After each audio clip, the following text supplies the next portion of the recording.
अगर ब्रह्मपुर आता है तो मैं खुद मंत्री जी से हमको आश्वासन दिए हुए हैं कि आपको तैयारी में लगे रहिए। अगर आपको ब्रह्मपुर आता है तो मैं आपको चुनाव लड़ाऊंगा। पक्का, मतलब कि बैनर पोस्टर कभी बनाए हैं भावी विधायक का? ऐसा क्षेत्र में कभी आप घूमते होंगे तो जरूर कहीं ना कहीं आपको बैनर पोस्टर मिलता होगा। अगर यही बैनर पोस्टर तो मान लीजिए कि क्षेत्र में जहाँ तहाँ लगा हुआ है, ऐसा बात नहीं है। अच्छा, ब्रह्मपुर विधानसभा का कैंडिडेट यानी जो अभी वर्तमान विधायक है शंभूनाथ यादव जी, क्या वो काम नहीं कर रहे हैं कि उनको बदलने की नौबत आएगी? ये तो देखिए, महागठबंधन में हम लोग हैं, ज्यादा कुछ हम लोग नहीं कहेंगे। नमस्कार, मैं अमृतेश कुमार और आप देख रहे हैं द एक्टिव मीडिया। अभी हमारे साथ वीआईपी पार्टी के कट्टर नेता हमारे साथ मौजूद है प्रभु चौधरी जी। बात करेंगे बिहार विधानसभा चुनाव 2025 को लेकर कि क्या है माहौल वीआईपी पार्टी का, और खासकर हम बात करने का प्रयास करेंगे ब्रह्मपुर विधानसभा को लेकर। यदि ब्रह्मपुर विधानसभा वीआईपी के खाता में जाता है तो क्या इनको कैंडिडेट बनाया जाएगा, सारी चीजों पर हम लोग बात करने का प्रयास करेंगे। स्वागत है सर। सबसे पहले मैं आपके चैनल को धन्यवाद देता हूं। रही बात ब्रह्मपुर विधानसभा की, तो हम लोग महागठबंधन के साथ हैं। अगर महागठबंधन वीआईपी खाता में आता है, हमारी ब्रह्मपुर विधानसभा वीआईपी खाता में आता है, तो माननीय मुकेश सहनी जी, तो हमको पूर्ण विश्वास है कि ब्रह्मपुर विधानसभा से हमको उम्मीदवार बनाएंगे। और अगर उम्मीदवार बनाते हैं तो ब्रह्मपुर विधानसभा को भारी मतों से विजय बनाकर हम लोग विधानसभा जीत कर जाने का। अच्छा, ये बताइए, तो ब्रह्मपुर विधानसभा जो है ये आरजेडी का सिटिंग सीट है, तो ये कैसे संभव है कि वीआईपी के खाता में जा सकता है या दूसरा कोई कैंडिडेट उतारा जा सकता है? देखिए, ये महागठबंधन या गठबंधन, कोई भी दल जब 4 दल 5 दल जब रहता है तो यहाँ कोई जरूरी नहीं है कि कौन दल किस सीट से लड़ेगा। अगर हो सकता है कि हमारे बक्सर जिला में वीआईपी ब्रह्मपुर, बक्सर या राजपुर, डुमराव, कोई भी अगर वीआईपी खाता से आता है तो हमारे दल से हर विधानसभा से अलग अलग कैंडिडेट तैयार है लड़ने के लिए। अगर ब्रह्मपुर आता है तो मैं खुद मंत्री जी से हमको आश्वासन दिए हुए हैं कि आपको तैयारी में लगे रहिए। अगर आपको ब्रह्मपुर आता है तो मैं आपको चुनाव लड़ाऊंगा। पक्का, मतलब कि बैनर पोस्टर कभी बनाए हैं भावी विधायक का? ऐसा क्षेत्र में कभी आप घूमते होंगे तो जरूर कहीं ना कहीं आपको बैनर पोस्टर मिलता होगा। अगर यही बैनर पोस्टर तो मान लीजिए कि क्षेत्र में जहाँ तहाँ लगा हुआ है, ऐसा बात नहीं है। अच्छा, ब्रह्मपुर विधानसभा का कैंडिडेट यानी जो अभी वर्तमान विधायक है शंभूनाथ यादव जी, क्या वो काम नहीं कर रहे हैं कि उनको बदलने की नौबत आएगी?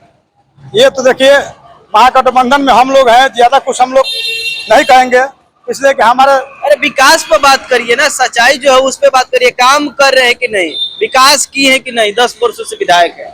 विकास तो किए हैं, ऐसा बात नहीं है कि विकास नहीं किए हैं। हमारे है ना कि महागठबंधन के हमारे विधायक हैं, तो हम लोग तो ज्यादा कुछ कहेंगे नहीं। ऐसा बात नहीं है कि विकास नहीं किए हैं, बहुत से काम किए हुए हैं। रोड का चाहे जितना भी विकास कहिए वो काम किए, तो विपक्षी दलों ने हल्ला करवाता है कि ताकि इनका सीट टिकट कट जाए। बहुत लोग कहते हैं कि वो विधायक नहीं है, बिजनेसमैन है। कॉलेज, यूनिवर्सिटी, चिमनी, आटा मिल, होटल, इस तरीके का वो बिजनेस किए हुए हैं और इसी में व्यस्त रहते हैं। देखिए, बिजनेस नहीं रहेगा तो विधायक की कैसे चुनाव आप लड़िए? आपका बिजनेस नहीं है तो पैसा कहाँ से अर्जित होगा? चुनाव लड़ने के लिए तो कुछ धन चाहिए। विधायक के लिए फंडिंग आता है विकास करने के लिए। पहले तो देखिए, पहले पैसा अगर आपके पास नहीं होगा तो चुनाव तो लड़िएगा नहीं। अच्छा, ऐसा नहीं है कि आप धंधा नहीं कीजिएगा, बिजनेस नहीं कीजिएगा तो पैसा कहाँ से आएगा? कैसे चुनाव लड़िएगा? जीरो आप रहिएगा तो चुनाव तो नहीं लड़ेगा ना। जैसे हम लोग भी व्यवसाय करते हैं, चुनाव लड़ने में पैसा का कहीं ना कहीं खर्चा होता है। एकदम फाइनल है। बगैर पैसा का कौन चुनाव लड़ सकता है बताइए? यहाँ पर जो भी विधानसभा कैंडिडेट लड़ेगा, ऐसा तो नहीं है कि मतलब कि वोट खरीदा जाता है पैसा से। नहीं। बहुत संसाधन है उसमें। मान लीजिए चुनाव लड़िएगा तो जनता के बीच जाइएगा, तो जनता के बीच जाने के लिए उसको संसाधन चाहिए, वहाँ पर व्यवस्था होना चाहिए। वो कैसे कहाँ से पैसा आएगा? आपके पास पैसा तो होना चाहिए। अच्छा, ये सारी चीजें मैनेजमेंट करने के लिए कहीं ना कहीं पैसा का जरूरत है। अच्छा, ये बताइए कि बिहार विधानसभा चुनाव एकदम नजदीक आ गया है और इधर एनडीए की सरकार जो है इधर बहुत सारा योजना भी लागू कर रही है। पेंशन भी 400 से 1100 कर दिया, बिजली भी 125 यूनिट फ्री कर दिए हैं, अभी डोमेस्टियल नीति लागू कर दिए हैं, तमाम तरह के योजना और बहुत सारे कर्मचारियों का वेतन दुगना तिगना कर रहे हैं। तो क्या लग रहा है कि ये सरकार, एनडीए की सरकार यहाँ पर खत्म होगी? ये माननीय मुख्यमंत्री नीतीश कुमार जी अब हम लोग अभिभावक थे पहले, अब उनका उम्र जो है समाप्त की कगार पे है। अब बीजेपी वालों ने देख रहे हैं कि अगर ये माननीय तेजस्वी यादव जी जो जो घोषणा करते हैं उसी को पीछे से दोहरवाते हैं कि ताकि अगर ये घोषणा मान लीजिए बिजली बिल बोले, मतलब हमारा खुद तेजस्वी यादव जी पहले बोले थे कि बिजली हमारी सरकार बनेगी तो बिजली बिल इतना कर देंगे, माफ कर देंगे। इसीलिए वो क्या करते हैं कि अगर देखते हैं कि अगर ये घोषणा हम पहले अगर लागू नहीं करेंगे तो आने वाला समय तेजस्वी का सरकार और मुकेश सहनी जी का सरकार बनने जा रहा है, इसलिए इसी को दोहरा रहे हैं।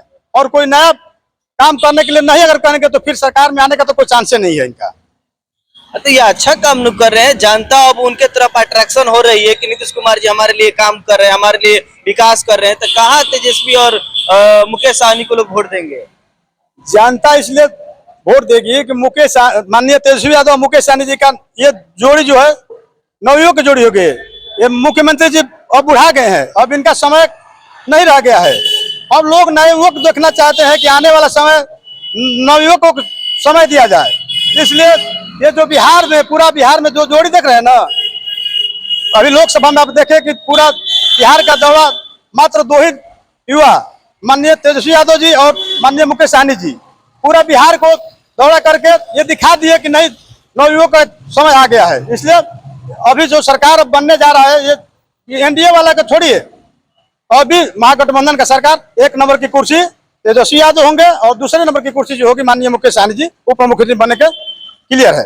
उप मुख्यमंत्री उनका क्लियर है सरकार? सरकार बनने में एकदम कह रहे हैं ना कि एक नंबर की कुर्सी जो होगी माननीय मुख्य। फाइनल है कि 25 में सरकार बन ही जाएगा? फाइनल है, समझ लिए, कोई रोकने वाला नहीं है। इस समय इतना लहर चल रहा है, महागठबंधन की लहर चल रहा है, दो युवाओं का लहर चल रहा है।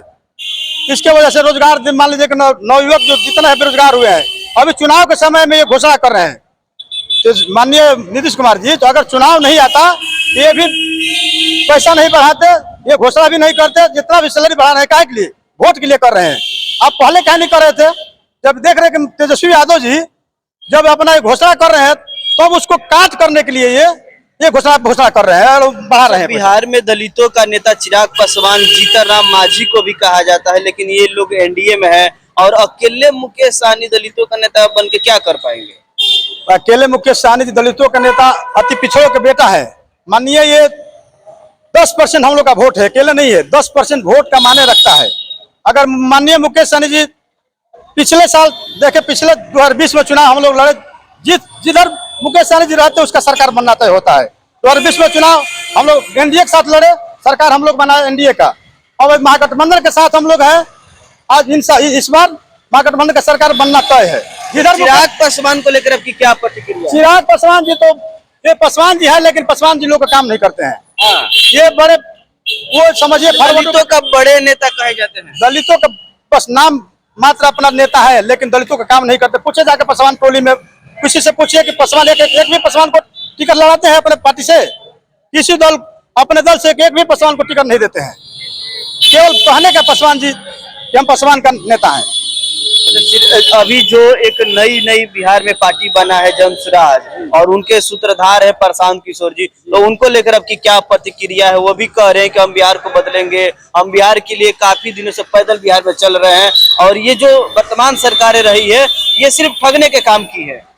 माननीय प्रशांत किशोर जी अभी युवा है, मेहनत कर रहे हैं, लेकिन इनके साथ ऐसा है कि कोई वर्ग का वोट नहीं है।